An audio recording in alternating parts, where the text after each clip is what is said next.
Are you at the point in your journey where you feel like you've hit a wall, a creative block maybe, or you just lost your passion or your desire to draw entirely? Well, this video is for you.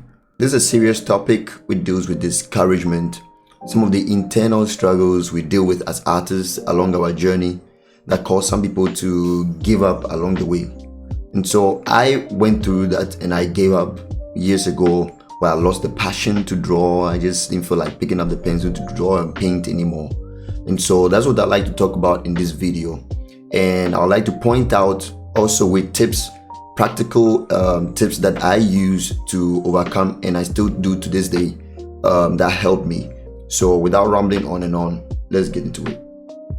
So the first struggle that we go through is creative blocks. Well, this is something that is common amongst everybody. It doesn't matter if you're a beginner, an intermediate, or a seasoned artist. You definitely go through this, right? This is where the ideas in your head just don't come out, or maybe you might try, but it just wouldn't come, right? Or you have a vision and you are drawing, but it doesn't match what you have in your mind. Or a reference in a drawing, they just don't match, and you might get frustrated and you just try and rip the paper and throw it out the window and just feel like giving up, right?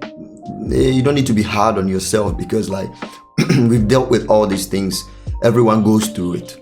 So I remember when during my early years of drawing, I was going through these things very heavily where I came from a traditional background where I've drawn with charcoal, and I would try many times, but yet it won't match the drawing. I'll just get frustrated. I'll rip the paper out and throw it away. Sometimes I just want to give up entirely and just quit drawing altogether, right? And so this is something that you shouldn't be hard on yourself about. You just need to keep going. And one of the best advice I got from my art teachers back then was, if you're going through a hard time and you just hit a block or something like that, just take a break, a pause for an hour or maybe a day. And when you come back, you just see things under a whole new perspective with new, fresh eyes. And so you can start to implement that whenever you encounter such blocks. Just pause. Don't try to finish everything in one day or within a time frame. Just take a break, come back. I'm telling you, it works like magic, where you just see things differently. You start seeing where you went wrong. You start getting new ideas, new things to explore, right? And so try incorporating that into whenever you encounter creative blocks. And so there are many resources out there that will help you overcome such struggles, where platforms like Instagram, ArtStation, I heard there's a new one out called Kara, right? And Pinterest, one of my favorites. I use Pinterest a lot for ideas when it comes to sketching, environment art. So you could look up to some of your favorite artists, watch what they are doing and try to imitate that. Find inspiration in their work. So the second struggle is self-doubt. This is another common one that goes on among a lot of people. Something I dealt with, I still deal with it today, where you feel like your work is not really, you don't see the value in your work. Or if someone wants to buy it, you don't see the reason why someone wants to buy it. You're just not proud of your own work. And people tend to doubt themselves. You get this imposter syndrome. Well, this is common amongst a lot of people. You can deal with it with practical guides I like to talk about. These stem from somewhere, which is usually we tend to compare ourselves with others. The work you make, you just look to your inspiration and try to compare to it. Of course, you start to doubt yourself. And also trying to be perfect, setting high standards for yourself, and you end up being frustrated when you don't meet your goals, or criticism online if you have lots of followings.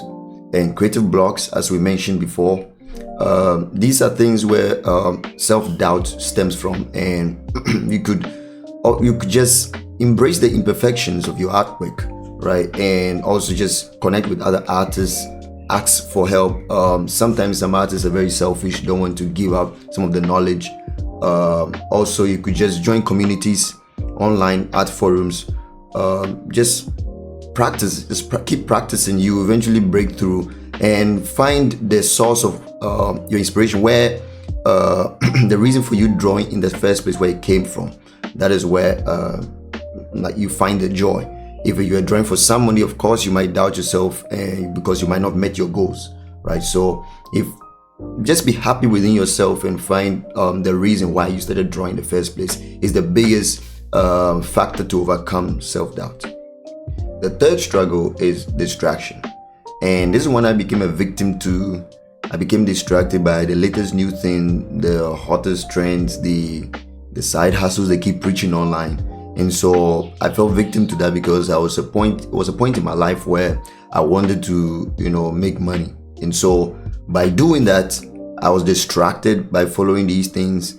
Not to speak bad about those things, but you can make money through those things. But just if you are pursuing something where your heart is not, it becomes a chore. You just dread every day of your existence pursuing something you are not passionate about.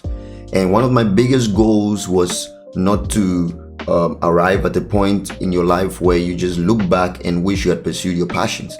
And so pursuing these things was a distraction for me. So it was years, almost 2 years, I never held a pencil.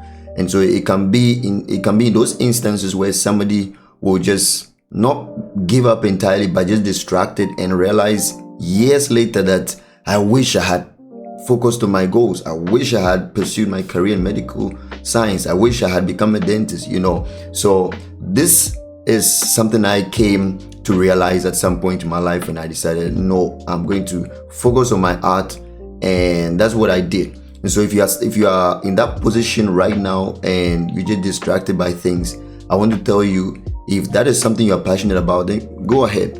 It's not all about the money. And some of the myths out there that I want to debunk in this video, which is the starving artist, right? Where when you hear people ask, what work do you do? And someone might be like, I'm into e-commerce online, and someone might say I'm an artist, and they just wouldn't see the artist as somebody who makes real money, because there's this idea that there's no real money to be made in pursuing your art career, right? Which is a lie. And with a plethora of avenues out there, you could leverage those platforms as a way to sell your art and to make money, right? And so these are my tips for those of you who might be in those places, might be getting distracted. If art is something you want to pursue, if it's a passion of yours, I will encourage you to pursue it and not get distracted by other things, and not arrive at the later portion of your life and just wish you had, right? And so everyone's journey, every artist's journey is unique. Art is not a destination, but it's a journey. So you just enjoy the whole process, the highs and the lows. So this is my encouragement to you. And if this video was helpful, please consider liking and subscribing. Comment and share some of your experiences. If you have any tips to inspire others, also comment below. And keep drawing, just keep practicing, and don't give up. See you in the next video.